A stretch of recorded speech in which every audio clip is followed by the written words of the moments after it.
Hello, my most amazing artist. Today you're going to be getting back two things from last week from our clay cupcake project inspired by Wayne Thiebaud's pop art and food art. So you're going to get back your pinch pot, which is that cupcake bottom. If you were not here last week, that's okay. This will be one of the things that you do today. You'll make your bottom pinch pot and I can help you. There's a poster and with directions, a video I can share with you, and also people at your table would be happy to help you. They had fun last week making their pinch pots and they should be pros by now. So this will be dry. It'll be a lot drier than it was before. It has to be bone dry to be able to put it in the kiln.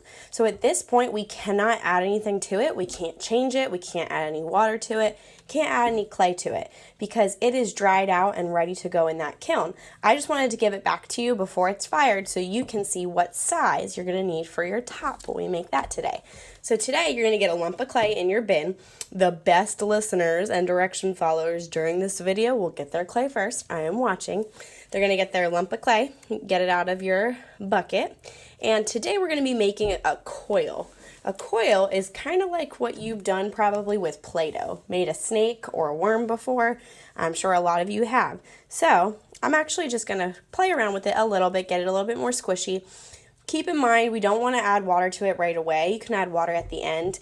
But last time, a lot of the pinch pots took a long time to dry out because we added too much water. The longer they take to dry, the longer this project takes, and I can't give you them back nice and fire to be able to paint because I want to get to that part hopefully next week. So I'm just starting to roll out my clay snake. I'm going to keep rolling it, pressing on the counter or the table. You're working right on the table. Putting some pressure on there. Now, when you roll your snake, it's going to be long and skinny, but make sure that you do the pinky test. We don't want it to be smaller or skinnier than the width of your pinky. So do the pinky test because if it's smaller than that, if you have too much fun rolling and roll it out too thin, it's going to break. So I'm just going to keep rolling my coil.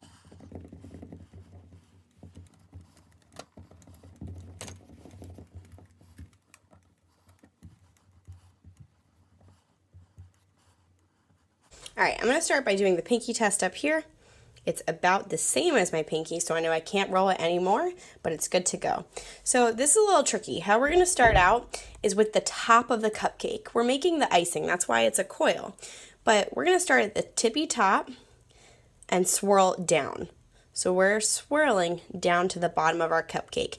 Now these cupcakes will be a little box so that you can open and close them. So we're not going to put the lid on today. You can measure it to go back and forth and say, well, that's too small. I'm going to need to make it bigger and add more coils. When you are coiling it around, make sure you're kind of pressing it in a little bit so it sticks. So every time I bring that coil around, I'm pressing it in, but I'm also making sure that I'm not just going straight down because I know that I don't want to waste the clay. I want to keep going round and round and make this a larger lid. So every time I coil around, it's getting bigger and bigger and taller. I'm not just making it flat. So this won't work if you do it on the table. You do need to hold it up in the air for it to work. So I'm going to go back and check. Okay, it's almost big enough, maybe one more time around. Okay, so it looks like that will fit my cupcake. I'm testing it out to make sure it would fit on there. Now I'm going to pinch off my extra clay there. I'm going to need that. So you want to have a little pinch of extra clay. If you don't have enough clay, let me know, but you should. Also, if you have extra clay, it doesn't go home in your pockets. You don't want to try to lump it on here just to make your cupcake bigger. I do have a bucket for extra clay that'll be next to your poster with your name on it when you come bring up your pinch pot and your lid. Now, if we were to just let this dry, it would all fall apart because these aren't properly attached. So what we're going to have to do is make sure you kind of press it around a little bit gently because I like how my frosting looks there, nice and swirly. I tried it on my lid there. I still want to be able to take it off. I just want to make sure it fits. Making sure that it's going to be a good fit so I can use this as a box and take it off and on. All right, now what we have to do to make the coils attached is turn it on the inside. And what you can do is you can take a little squirt of water, not too much, just one squirt in there, and some extra clay, just a pinch of that. We're going to make some slip. Now what we're doing is we're building the walls that are going to be the inside of your box. So before, those coils would just fall apart, but if you smush them together by just taking that top piece of clay and pulling down to smooth out where you see all those lines, then it should be nice and strong. So you're going to take your top coil and push down.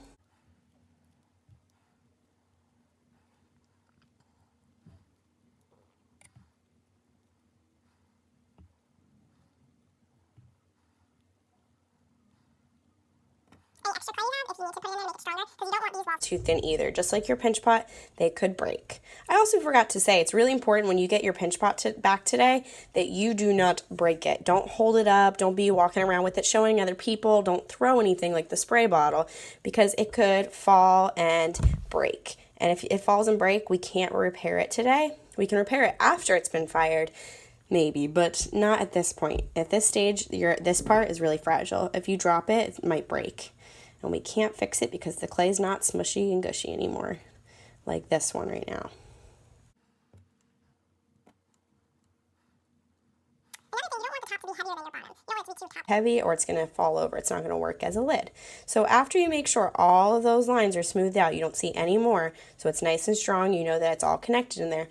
Keep turning it. Make sure you didn't smush any of your nice coils there. If you did, you can kind of just take your fingernail, outline them again, not poking through because you just built that wall there. But I smushed a little bit of it. That's okay. I can bring that back with some paint. Size the lid on again. It's going to get bigger when you do that smoothing out the inside part.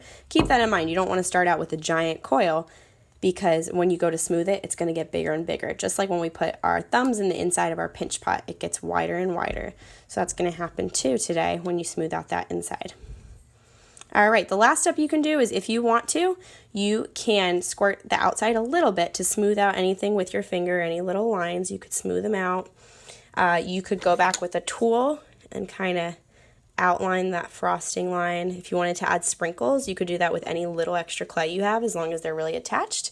If you wanted to add a cherry, anything fancy like that, you could do that with any extra clay you might have, or any extra time. That's going to be the main thing, is time. So when you're finished, you're going to bring the whole thing, but in 2 separate pieces, carefully up to the clay cart.